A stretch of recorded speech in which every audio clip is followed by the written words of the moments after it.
that you heard right now, that is my new intro for story time. It is no longer the Move Forward by Kevin McLeod. Well, anyways, what is up, fans? The Kindergarten Rocks channel here. Merry Christmas to all of you. As you can see, I got Christmas lights on in the background. Hopefully they don't explode while I'm reading. Well, let's get to reading. Today's book is called The Best Christmas Pageant Ever. Let's read. Chapter 3. Mrs. Armstrong, who was still trying to run things from her hospital bed, said that the same people always got the main parts. But it's important to give everybody a chance, she told Mother over the telephone. Let me tell you what I do, Mother sighed and turned off the heat under the pork chops. All right, Helen, she said. Mrs. Armstrong called Mother at least every other day, and she always called at supper time. Don't let me interrupt your supper, she always said, and then went right ahead and did it anyway. While my father paced up and down the hall, saying things under his breath about Mrs. Armstrong. Here's what I do, Mrs. Armstrong said. I get them all together and tell them about the rehearsals, and they must be on time and pay close attention. Then I'll tell them that the main parts are Mary and Joseph and the wise men and the angel of the Lord, and then I always remind them that there are no small parts, only small actors. Do they understand what that means? Mother asked. Oh, yes, Mrs. Armstrong said. Later, Mother asked me if I knew what that meant about small parts and small actors.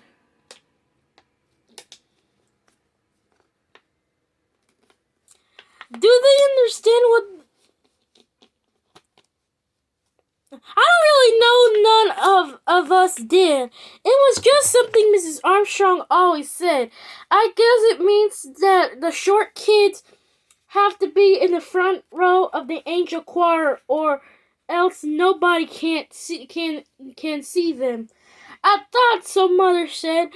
It doesn't mean that at all. It really means that every single person in the pageant is just as important as every other person.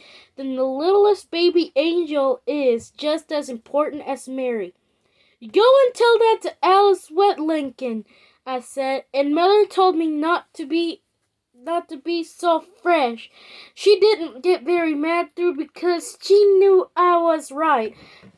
You could have a Christmas pageant without any baby angels, but you couldn't have one without a Mary.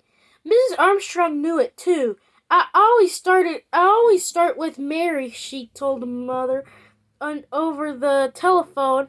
I tell them that we must choose our Mary carefully because Mary was the mother of Jesus. I know that, Mother said, wanting to get off the telephone and cook the pork chops.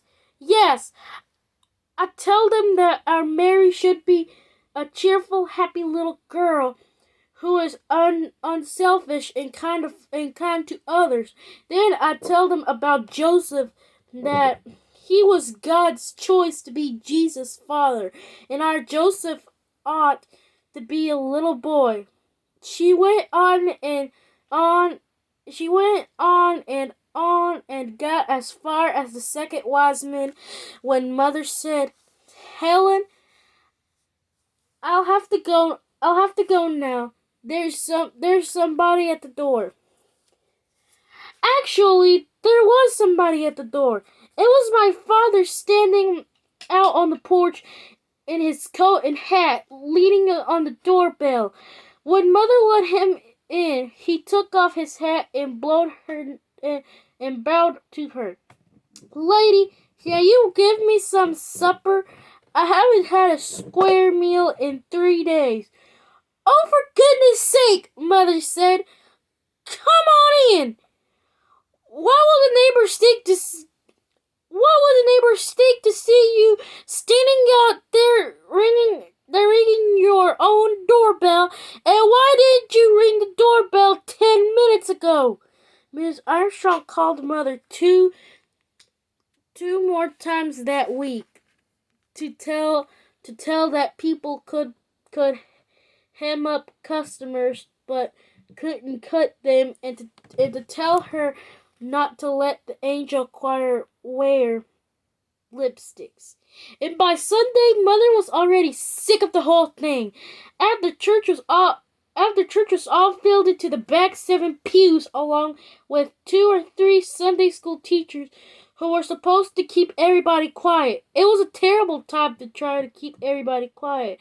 All the little kids were tired, and all the big kids were tired, and all the big kids were hungry, and all the mothers wanted to go home and cook dinner, and all the fathers wanted to go home and watch the football game on TV. Now, this isn't going to take very long, Mother told us. My father has said it better not to take very long because he wanted to watch the football game too. He also wanted to eat, he said. He hadn't had a decent meal all week. First, I'm going to tell you about the rehearsals, Mother said. We'll have our rehearsals on Wednesday at 6:30 p.m. We're only going to have 5 rehearsals, so you must all try to be present at every one. What if we got sick? Asked the little kid in the front pew. You won't get sick, Mother told him, which was exactly what she told Charlie that morning when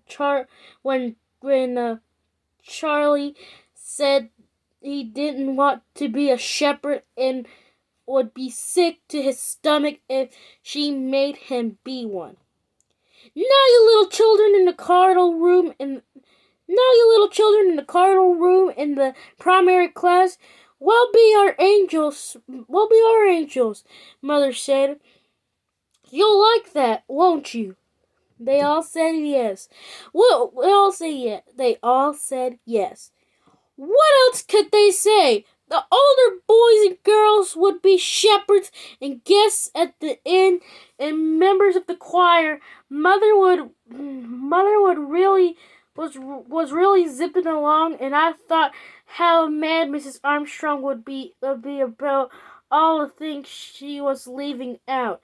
As we need Mary and Joseph, the three wise men and the angel of the Lord. They aren't hard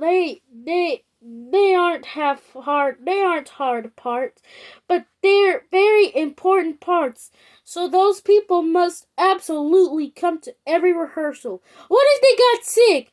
It was the same little kid, and it made you wonder what kind of little kid he was to be interested in sickness. They won't get sick either, Mother said, looking at a little cross. Now, we all know what kind of person Mary was. She was quiet and gentle and kind, and the little girl who plays Mary should try to be that kind of person. I know that many of you would like to be Mary in our pageant, but of course we can only have one. Mary. So I'll ask for volunteers, and then we'll all decide together which girl should get the part. That was pretty safe to say, since the only person who ever raised her hand was Alice Wet Lincoln. But Alice just sat there chewing on a piece of her hair and looking down at the floor. And the only person who raised her hand that this time was Imogene Herdman. Do you have a question, Imogene? Mother asked. I guess that was the only reason she could think of Imogene to have her hands up. No, Imogene said. I want to be Mary. She looked back over her shoulder, and Ralph wants to be Joseph. Yeah, Ralph said. Mother just stared at them. It was like a detective movie when a nice little old gray-haired lady sticks a gun in the bank window and says, "Give me all your money!" And you can't believe it. Mother couldn't believe this. "Well," she said after a minute, "we want to be sure that everyone has a chance. Does anyone else want to volunteer for Joseph?" No one did. No one ever did. Especially not Elmer Hopkins. But he couldn't do anything about it because he was the minister's son. One year he didn't volunteer to be Joseph, and neither did anyone else. And afterward, I heard Reverend Hopkins talking to Elmer out in the hall. "You're going to be Joseph," Reverend Hopkins said. "That's it."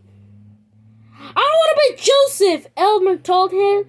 "I'm too big and I feel dumb up there, and all those little kids give me pain in the neck." "I can understand that," Reverend Hopkins said. "I can sympathize, but tell somebody else to volunteer for Joseph. You're stuck with it." "Nobody's ever going to do that," Elmer said. I've even offered Grotty Baker 50 cents to be Joseph and wouldn't do it." "I'm going to have to be Joseph for the rest of my life." "Cheer up," Reverend Hopkins told him. "Maybe somebody will turn up." I bet he didn't think that somebody would be Ralph Herdman. "All right," Mother said. "Ralph will be our Joseph. Now, does anyone else want to volunteer for Mary?" Mother looked all around, trying to catch anybody's eye. "Janet, Roberta, Alice, don't you want to volunteer this year?" "No," Alice said, so low you could hardly hear her. "I don't want to." Nobody volunteered to be the wise men either, except Leroy, Claude, and Ollie Herdman. So there was my mother stuck with a Christmas pageant full of Herdmans in the main roles. There was one Herdman left over and one main role left over, and you didn't have to be very smart to figure out that Gladys was going to be the angel of the Lord. "What do I have to do?" Gladys wanted to know. "The angel of the Lord was the one who brought the good news to the shepherds," Mother said. Right away, all the shepherds began to wiggle around in their seats, figuring that any good news Gladys brought them would come with a smack at the teeth. Charlie's friend Hobby Carmichael raised his hand and said, "I could be a shepherd." "I can't be a shepherd. We're going to Philadelphia." "Why didn't you say so before?" Mother asked. "I forgot." Another kid said, My mother doesn't want me to be a shepherd. My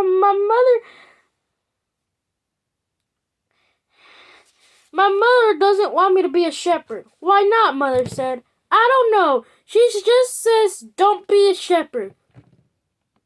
One kid was honest. Gladys Herdman. "It's too hard," he said. Why Gladys isn't going to hit anyone," Mother said. "What an idea. The angel just visited the shepherds in the field and tell them Jesus is born. And hits him," said the kid. Of course, he was right. You could just picture Gladys waving shepherds left and right, but Mother said that was perfectly ridiculous. "I don't want to hear another word about it," she said. "No shepherd may quit or get sick," she added before the kid in the front pew could ask. While everybody was leaving, Mother grabbed Alice Wetlinkin by the arms and said, "Alice, Why in the world didn't you raise your hand to be Mary? I don't know, Alice said, looking mad, but I knew I'd heard Imogene Herdman telling Alice what would happen to her if she dared to volunteer. All all the ordinary every all the ordinary everyday herdman thing, like cloaking you on the head and drawing pictures all over you or your homework paper and putting worms in your coat pocket. I don't care, Alice told her. I don't care what you do. I'm always Mary in the pageant. And next spring, Imogene went on squinching up her eyes with the pussy willows come out. I'm stick a pussy willow so far down you hear that nobody could reach it. And I'll sprout them and I'll go and grow and you spend the rest of your life with a pussy willow bush growing out your car. You had to admire her. That was the worst thing any of them ever thought up to do. Of course, some people might not think that could happen, but it could. Ollie Herdman did it once. He got this terrible earache in school, and when the nurse looked down his ear with a little lighted tube, she yelled so loud you hear her all the way down the hall. He's got something growing down here, He's got something growing down here, she hollered. They had to take Ollie to the hospital and put him under and dig the sprouted pussy willow out of her ear. So that was why Alice kept her mouth shut after being married. You know, she wouldn't do all those things, she said. I told Alice as she walked home. Yes, she would, Alice said. Hermans would do anything. But your mother should have told them no. Somebody should put Imogene out of the pageant, and all the rest of them too. Excuse me. They'll do something terrible and ruin the whole thing. I thought she was probably right, and so did lots of other people. And far 2 or 3 days after anybody could talk about what the Herdmans being Mary and Joseph and all Mrs. Homer McCarthy called mother to say that she had been thinking about it and the Herdmans wanted to participate in our Christmas celebration. Why didn't we let them hand out programs at the door? Why don't have programs for the Christmas pageant, Mother said. Well, maybe we ought to get some printed and put the Herdmans in charge of that. Alice's mother told the ladies' aid that it would sarcologist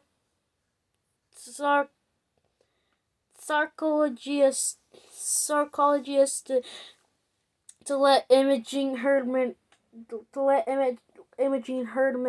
be Mary. Somebody we never heard of called up Mother on the telephone and said her name was Hazel Beck and she lived in Sproul Hill. And what is true that Imogene Herdman was going to be Mary, the mother of Jesus in the church play? Yes, Mother said. Imogene is going to be Mary in our Christmas pageant. And the rest of them too, the lady asked. Yes, Ralph is going to be Joseph, and the others are the wise men and the angel of the Lord. You must be crazy, that Mrs. Hazelbeck told Mother. I live next door to the outfit with their yelling and screaming and saying cat in their garage door going up and down all day long, and let them tell you, you're in for a roady time. Some people said it wasn't fair for a whole family who didn't even go to our church to barge in and take over the pageant. My father said somebody better lock up the women's security silver service. My mother just said she would rather be in the hospital with Mrs. Armstrong. But then the flower committee took appointed Grissom to Mrs. Armstrong and told her what was going on, and she nearly fell out of bed, traction bars and all. I feel personality responsible, she said. Whatever happens, I accept the blame. I'd if I'd been up and around and doing my duty, this never would have happened. And this made my mom so mad that she couldn't see straight. If she'd been up and around, it wouldn't have happened, Mother said. The woman, she must be surprised that the sun is still coming up every morning without her to supervise the sunrise. Well, let me tell you, don't tell me, my father said. I'm on your side. I just mean that Helen Armstrong is not the only woman alive who can run a Christmas pageant. Up till now, I'd made up my mind just to do the best I could under the circumstances, but now she stabbed a meat fork into the pot roast. I'm going to make this the very best Christmas pageant anyone ever saw, and I'm going to do it with Herdman's too. After all, they raised their hand and nobody else did, and that's that. After it was 2-for-1 thing, nobody else wanted to take over the pageant without Herdman.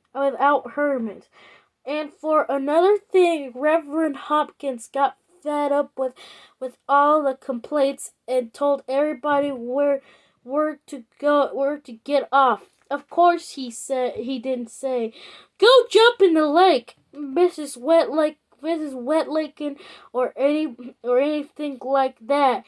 He just reminded everybody that when Jesus said, "Suffer the little children to come unto me," Jesus meant all the children, including Herdman. So they shut everybody up, even Alice's mother, and the next Wednesday we started rehearsals. The end. Well, guys, I hope you enjoyed chapter 3 of the best Christmas pageant ever. We have 4 chapters left. I hope to read the 4th chapter tomorrow. Well, anyways, thank you for watching. Have a good day.